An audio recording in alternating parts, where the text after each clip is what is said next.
अभी कश्मीर के मसले के ऊपर आपके पास जिंदा मिसाल है, इंडिया ने अपना हिस्सा बना लिया और हम इस्लामी ममालिक का इजलास तक न बुला सके, हम इस्लामी ममालिक से मुजम्मत तक न करा सके। इसी एक मुल्क में देखें, मेरे लिए बड़े मोहतरम है, मेरे लिए बड़े मोहतरम है सऊदी अरब जो है वो हमारे लिए बड़ा मोहतरम मुल्क है, लेकिन देखें सऊदी अरब ने मना किया, उन्होंने कहा जी हमें सूट नहीं करता कि हम इंडिया के खिलाफ OIC का एक इजलास बुला लें।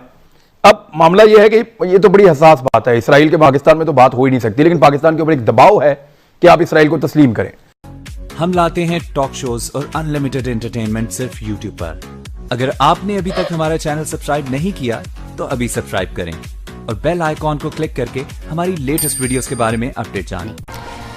अमेरिका में राष्ट्रपति चुनावों के संपन्न हो जाने के बाद ये बात साफ हो गई है कि अब ट्रंप के बाद जो बाइडेन अमेरिका के राष्ट्रपति पद को संभालेंगे। लेकिन अचानक दुनिया का ध्यान अमेरिका से हटकर मिडिल ईस्ट की ओर चला गया है, क्योंकि इजराइल के राष्ट्रपति बेंजामिन नेतन्याहू और मोसाद के चीफ ने अचानक सऊदी प्रिंस बिन सलमान से मुलाकात कर ली है।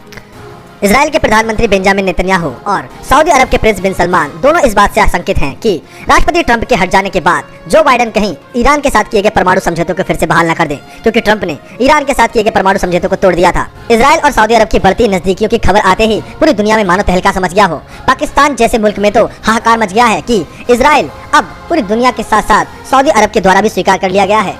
अब आपको दिखाते हैं सऊदी अरब के प्रिंस बिन सलमान और इजराइल के पीएम बेंजामिन नेतन्याहू की मुलाकात के सार्वजनिक हो जाने के बाद पाकिस्तानी मीडिया में कैसे मातम सा छा गया है। मैं एक बहुत बड़ी खबर आप तक पहले पहुंचा दूं, इससे पहले कि मैं मेहमानों का तारुफ करवाऊं और आपको आज के प्रोग्राम में बाकायदा हम इन करें। सबसे बड़ी खबर है इस वक्त की, आज की, जो दुनिया भर के अखबारात में छपी है। जिन अखबारात में मैंने पढ़ी है मैं आपको बता देता हूँ, BBC, CNN और हेरिड्स, इसराइल ह्यूम, फिर यरूशलेम पोस्ट जो इसराइल का पेपर है वहां पे भी लगी है, Washington post, New York times, guardian, बेशुमार अखबारात के अंदर यह खबर लगी है और अब उसकी तस्दीक होना शुरू हो गई है। खबर यह है कि पहला इसराइली वजीर आज़म सऊदी अरब की पाक सरजमीन पे पहुंच गया है। बहुत बड़ी खबर है, बहुत बड़ी खबर है। इसराइल का एक वजीर आज़म सबसे तगड़े अरब मुल्क की सरजमीन पे पहुंच गया है। नियोम नाम का एक शहर है जिसको कुछ अरसा पहले डेवलप किया था मोहम्मद बिन सलमान ने, और ये एक मेगा सिटी है बहरा अहमर के बिल्कुल साथ। यहां पे एतवार वाले दिन खुफिया तौर पे नेतन्याहू पहुंचा और इसके साथ मौजूद था इसका इंटेलिजेंस चीफ, जो मोसाद एक बदनामे जमाना इंटेलिजेंस एजेंसी है इसराइल की, उसका चीफ, वो भी साथ में पहुंचा और नेतन्याहू ने वहां पे वक्त गुजारा। जो उसकी फ्लाइट है वो तिल बैब से उड़ती है और 5 घंटे के बाद वापस पहुंचती है। 2 घंटे से ज्यादा टाइम उसने सऊदी अरब की सरजमीन पे गुजारा। और जो माइक पोम्पियो है उन्होंने एक ट्वीट किया जिसमें उन्होंने बताया कि उन्होंने मोहम्मद बिन सलमान के साथ विजिट किया है नियोम शहर का और वहां पे बड़ी अच्छी डेवलपमेंट्स हुई हैं। आगे उन्होंने कुछ नहीं बताया। माइक पोम्पियो ने कंफर्म किया कि मैं भी उसी शहर में था और कंफर्म किया कि मोहम्मद बिन सलमान जो सऊदी अरब के वली अहद हैं वो भी उसी शहर में थे। और उसी बीच में एक फ्लाइट ऑपरेशन जो है वो ये कंफर्म कर रहा है कि तिल बैब से एक फ्लाइट उड़ती है जो नेतन्याहू का प्राइवेट जेट है, जिसपे वो, और इसी जेट पे वो मिलने के लिए आया था। जब रशियन सदर व्लादिमीर पुतिन को मिलने आया था तब भी इसी पे आया था। तो इस जेट के ऊपर वो वहां, ये जेट वहां पहुंचता है और बाद में उनका वजीर तालीम वो ये कंफर्म कर रहा है कि मुझे वजारत खारजा ने यह बताया है कि नेतन्याहू मोसाद के चीफ के साथ सऊदी अरब गए और वहां कुछ वक्त गुजार के वापस आए। अब एक और चीज मैं आपको बताऊं, जो कल परसों मैं एक प्रोग्राम करने वाला हूं और सारी तफसीलात लेकर आऊंगा सामने। हमने एक इंटरव्यू किया था इमरान खान साहब से, उसके वो क्लिप्स भी हम निकाल के सुनाएंगे। उसमें इमरान खान साहब ने सऊदी अरब का नाम नहीं लिया था। मेरा सवाल बड़ा ट्रिकी था लेकिन उसका जवाब जो है प्राइम मिनिस्टर ने दिया था और इसके ऊपर गलत कुछ इंफॉर्मेशन बना के और उसके ऊपर एक प्रोपेगेंडा कर रहा है इसराइल का मीडिया। ये खत्ते की एक बहुत बड़ी डेवलपमेंट है मुसलमानों के हवाले से।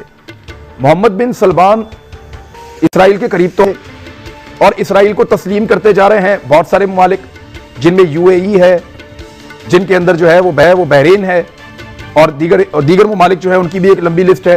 तो सऊदी अरब ने ऑफिशियली, मैं पहले भी ये कह चुका हूं कि ऑफिशियली सऊदी अरब ने इसराइल को, यानी वैसे तो तस्लीम कर लिया, ऑफिशियली अनाउंस नहीं किया सिर्फ। और ये खबरें अमेरिकन अखबार से आ रही हैं, किसी वक्त भी ये अनाउंसमेंट हो सकती है। अब इसराइली वजीर आजम को अपनी सरजमीन पे उस वक्त बुलाया गया जब यरूशलेम के अंदर, वेस्ट बैंक के इलाके में, उसकी यरूशलेम जो मशरकी यरूशलेम है वहां पे इसराइल ने हाल ही में 1257 नई यहूदी बस्तियां तामीर करने का टेंडर खोला है। यानी मुसलमानों का पत्ता बिल्कुल साफ कर रहे हैं, फलस्तीनियों को इस इलाके से उखाड़ के बाहर फेंक रहे हैं और उनसे उनकी मुकद्दस सरजमीन छीन रहे हैं। और जिस वक्त फलस्तीनियों के ऊपर जबर का यह आलम है, जुल्म का यह आलम है, उस वक्त जो अरब हुक्मरान हैं वो पूरी तरह पूरी ताकत के साथ इसराइल के साथ ऐसा लगता है खड़े होते चले जा रहे हैं। ये जो डेवलपमेंट आज हुई है, इसराइली वजीर आजम सऊदी सरजमीन पर, ये तो सर अरबों की काया पलट गई सर। वो तो नहीं रहा जो होता था कभी। चूंकि इमरान साहब जो बैतुल मुकद्दस है वो सिर्फ अरबों का नहीं, हमारा भी उतना ही क़िबला वाला है जितना किसी भी अरब मुल्क का हो सकता है। तो हमारा तो इसराइल के साथ नजरियाती इख्तिलाफ है। और मत भूलिए ये बात भी, मैं इतनी नस्लों बाद भी मुझे याद है, तो इसराइल में भी लोगों को याद होगा और पाकिस्तान में भी लोगों को याद है। और वो क्या, वो ये है, इसराइल का पहला वज़ीर आज़म डेविड बेन गुरियन जब आया था फ्रांस पेरिस में सोर्बोन यूनिवर्सिटी में, उसने पाकिस्तान का नाम लेके कहा था कि ये हमारा it is an ideological answer, ये हमारा नजरियाती जवाब है। पाकिस्तान को दुश्मन मुल्क करार दिया था और ये कहा था कि पाकिस्तान जो है हमारा दुश्मन है, नजरियाती जवाब है, और इस पाकिस्तान को हमने अस्करी और फिक्री लिहाज से नहीं उठने देना। और इस काम में हिंदुस्तान हमारा फितरी हलीफ है, क्योंकि हिंदुस्तान टूट के पाकिस्तान बना था, तो वो हमें अपना दुश्मन समझते थे और समझते हैं।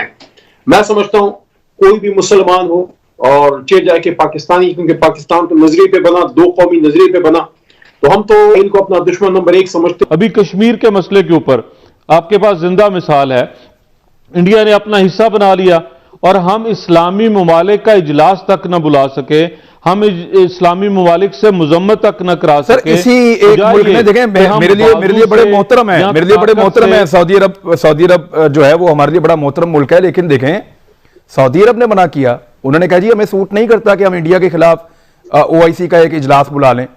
अब मामला यह है कि ये तो बड़ी हसास बात है, इसराइल के पाकिस्तान में तो बात हो ही नहीं सकती, लेकिन पाकिस्तान के ऊपर एक दबाव है कि आप इसराइल को तस्लीम करें।